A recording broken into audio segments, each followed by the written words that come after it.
and the water got all just about up to Highway 39, just real close to Highway 39, which nobody in Hunt has ever seen that before.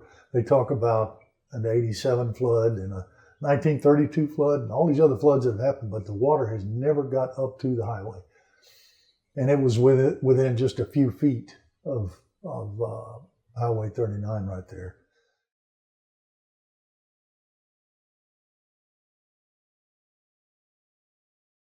Go ahead and introduce yourself. Hello, I'm Laurie Lowe. My husband is Mike Lowe. We are from Hunt. We're residents in Hunt. We've been residents on the river in Hunt for 29 years. We raised 3 daughters there, and they went to Tivy High School and then Texas A&M. When July 4th came around, we were, unlike everyone else, I guess, we were not planning a lot because we had a big Memorial Day. We usually celebrate Memorial Day with the entire family. So July 4th, we were going to take it easy, and we went to bed, and it started raining at 1:30 and woke me up because of the thunder. We had 2 dogs. One of them was ours, one was a grand dog, and they woke me up, and so I could tell it was a terrible storm, so I started the coffee pot and stayed up and watched the weather. The red sail never left. It hovered over our home on the South Fork of the Guadalupe in Hunt and didn't move for 3 hours. And it was pouring down rain. It was not a normal rainfall. There wasn't anything normal about that. I knew we were going to flood a couple of hours in, but we've been through many floods there, and they usually are 6 or 8 feet at the most, wouldn't you say? And it doesn't cause any harm to any of our property because we sit on the high side of the river, and there's a broad area across the river where the river can flood to without coming up. So about 3:30, I turned on the outside lights so I could see the river because it was still storming, and I saw that it wasn't just high, but it was moving. It was moving towards us. It was moving quickly. And so I woke up my husband, and we grabbed a few things and proceeded to exit the building as the water was coming in the back, which is facing the river. And out the front, we were surprised to see that the river had surrounded our house and was rushing by. The water is raging. It's roaring outside. The water is brown, and it's fleeing to wherever it's trying to get to and taking everything with it. But we stepped out on our front porch with the dogs. My husband had a key pod in his hand for his truck. Glad I didn't drop that thing. And we're going through this knee-deep water, and he stumbled at one point. The dog must have done something, and he stumbled, and we made it to our truck. But I thought later, had he dropped that key pod, I don't think we would have made it. What would we have done? We couldn't go back in and find another car key, in the raging water. So we got in the truck, and the river was chasing us. I was reading Psalm 18 this morning, and the psalmist David talks about a torrent of water chasing him. And that's exactly what was happening to us. And yet, God was taking care of him as well and protecting him. So that now that it's 2 months later, 2 months in, I can think about some of these things and reason it out. We just got in our car and drove to the highway, and it was 500 yards, and we're out of danger because there's higher ground, and all we had to do was seek higher ground. This was a flood like no other. it was a huge body of water, and it was angry and taking everything. It was violent. It was very violent. When we went back to the house, you know, the river shrinks back into a little tiny river amazingly quickly. And so we went back to the house. Was it that evening or Next day. the next day?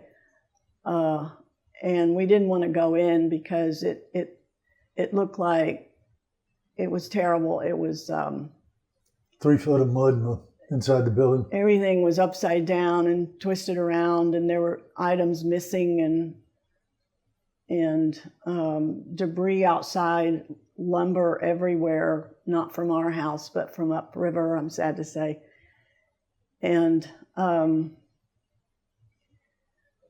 we waited until our kids got here, and they went in to kick the doors down because everything is swollen shut. But it's a terrible, terrible mess. You can't imagine how bad it is. There's dirt piled up on your kitchen counters. It's mud and debris and items you've never seen before. It's just a terrible mess. That our house stood firm. It's intact, and we are so happy about that. The north end of, or excuse me, the west end of it, where the river is coming downstream, was the worst hit because of all the debris, I think, plus the force of the water. So there were a few windows broken on that side, but none of the other windows were even broken. They're all ruined. Everything's ruined. So we stripped it down, and you want to tell about that? Well, there was a house next to us that the water just took off of the foundation. And I think that we weren't, obviously didn't see it, but I believe that house hit the end of our home and cracked all the rock and broke the windows and tore the windows up. It was a big mess. And we had 3 foot of mud and silt inside the home. All the large pieces of furniture and appliances, about half of them found their way out of the building and went down into the river. And so, you know, and the rest of them were just a twisted mess. Samaritan's Purse helped us greatly in straightening that mess out. They were there the next morning, and we had people from our church that took the time to help us, and former employees that I've had. So we had a little army of people, and we were able to clean that thing up a lot faster than normally would be the case. Once we got that done, we started rebuilding it. The rebuild has gone very well. We're making good time. Everybody's still pitching in, our daughters and you know, friends. You know, we're very blessed that it's gone the way it has. And so we think we probably got 3 months left of work yet to do. I think that's probably pretty accurate, and we'll be glad when it's over and we can move back into our home. Mm-hmm. Mm-hmm. How high is your house normally from the water? The normal river flow is about 22 feet below our finished floor elevation. And we've had, as Laurie said earlier, we've had rises in that river at our home before, but it got up to within a couple of feet, then it quit raining, and it all just went away. This never quit raining. It was about 22 feet, I said, and it raised about 8 or 9 feet inside the building. So that's a pretty good rise right there, and just basically cleaned the inside of that building out, furniture, everything. But it You know, finally quit raining. Hunt is a beautiful place to live. We are used to the river being, you know, crystal green, flowing waters and beautiful cypress trees. And I'm sure it will be again. We used to live in Wimberley, oddly enough, and we all know about the flood there. We weren't there, but I can say that I've been back to Wimberley after their terrible flood, and it looks nice. And it does have trees and green grass and all those things. It's been 10 years. And we, part of our story is also, of course, what happened to everyone else that was there, for the holiday weekend, and the campers and those who were caring for them. And we don't know what to make of what all that was, the groanings of the earth, as our pastor calls it. And I don't personally care for the thought of closure, because I think that we're honoring their memory by remembering them. And there is no closure to losing a loved one, and especially a child, a daughter. So I think we remember, and that is part of their memory. That's part of honoring them, is that you remember them. So I don't think there is possible, for me, it wouldn't be possible to have closure. I'm not sure what that means, but I don't think it applies in my case. So, people ask us if we were scared when we were leaving, and I have to say, actually, we weren't. We weren't scared. Were we scared? We were just moving as quickly as we could. We had a job to do, and we were moving and getting it done, and praise the Lord, we got out. Others next door to us, not so fortunate. So our hearts go out to them and their loved ones, and as they try to recover from this and make sense of it all. There are people in Hunt now who will speak with you if you are having trouble. We have care there in the Hunt store area for that. We have meals for all the people that are working out there and the residents being given to us. We've had so many remarkable things done, so many amazing stories of restoration, and it somehow makes it better to have all those people caring and offering to help and bringing you things before you knew you needed them. And there's no shortage of it even now after 2 months, would you say? No. Yeah, they've really been generous. The corporations and the locals have all been just beyond belief in their help. Right. All over the country. I'm surprised so many people know about it, but we're learning that all over the world learned about this flood, and it lived up to its notoriety because it was massive and it was quick. We had rescued people all over the place in Hunt. It was just it really kind of chaotic there for a few days until the sheriff's office and the rest of them helped manage that. There were just almost too many people in Hunt, but it eventually calmed down, and we were able to start making heads and tails out of things. There were a lot of military personnel there, from state troopers all the way up, and vehicles that we'd never seen before, large black military vehicles that I didn't know existed. We had helicopters going all the time up above, and people would all stop to look up, and because you knew it might be a search and rescue, and dogs would alert at the river.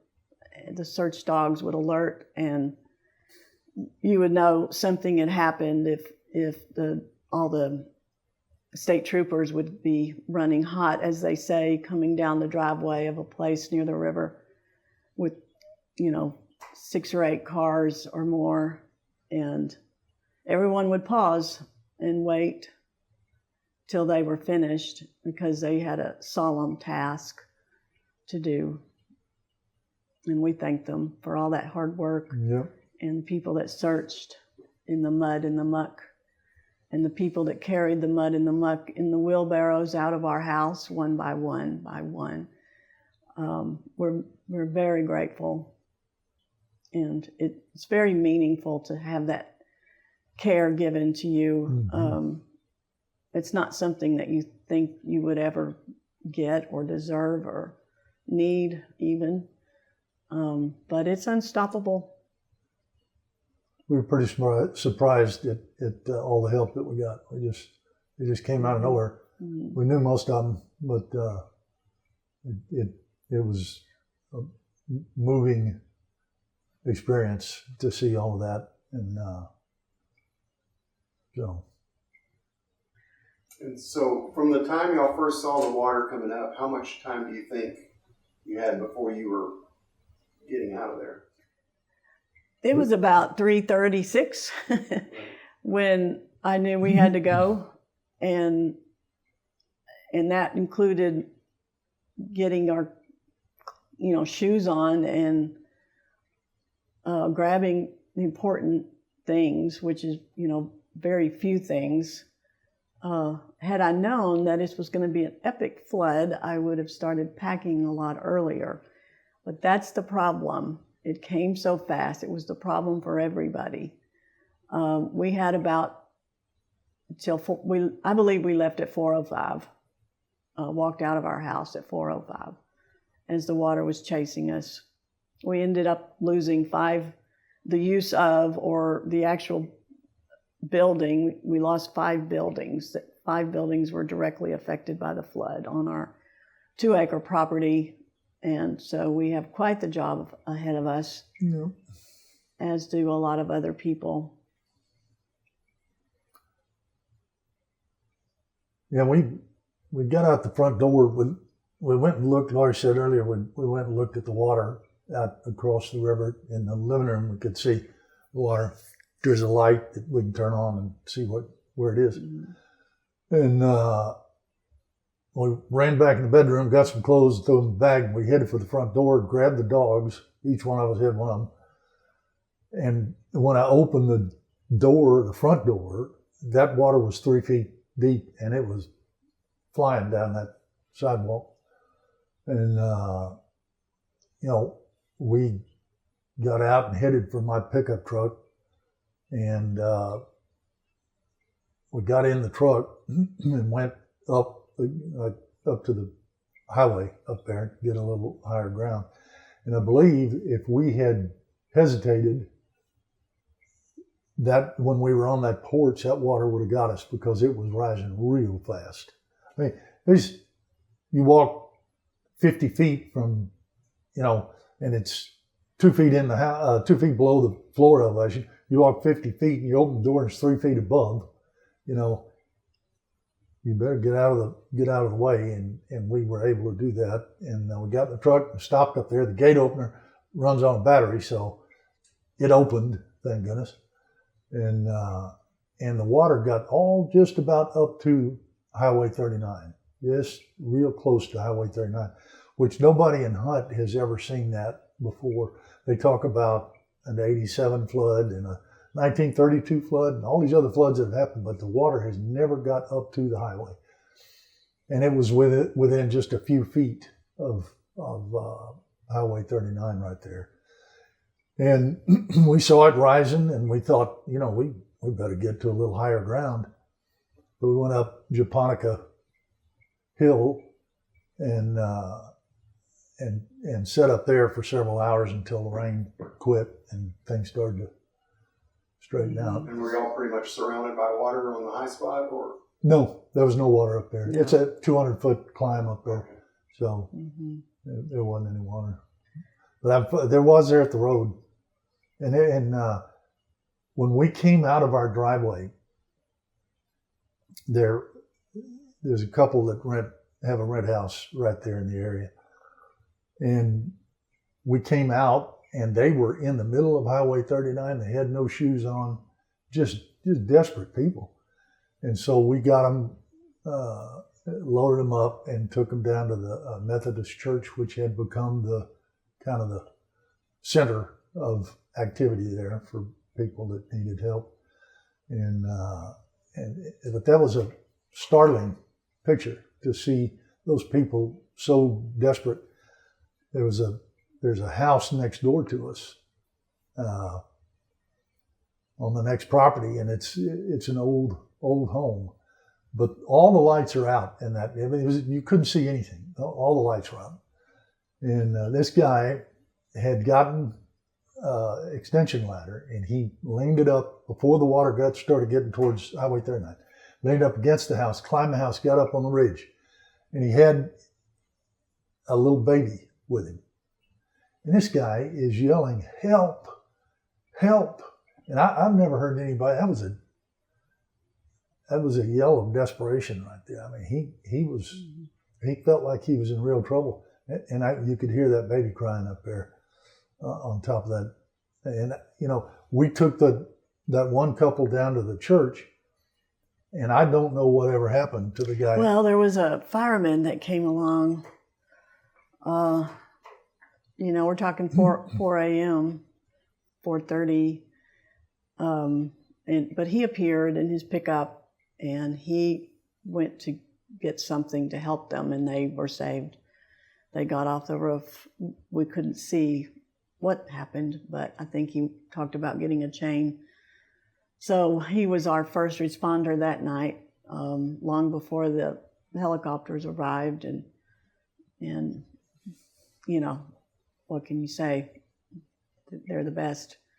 So that's what happened. And Hunt is a mess. It's a dust. The mud turns to dust, and the mud was silt, and now we have a lot of fine dust in Hunt proper, and we don't have a Hunt store or a Hunt post office. It was washed away. It was a brick building washed away. But people are helping people, and we're building back. The whole community is building back. And there are those of us who believe that we'll do better at it this time, and we'll be a closer knit community. And, we want to do, it's almost like we have a responsibility on us, I believe, as a community to show the way here. And I hope and believe that we will do it well. All right. Well, Mike and Laurie, I appreciate y'all doing this. Thank you. God bless that y'all are okay and everything's starting to rebuild. So Yes, Mm-hmm. Yes. thank you very much. Is there any other parts you want to add? Or No, not me. all right, thank you very We're much. good. Thank you, Mike. Thanks.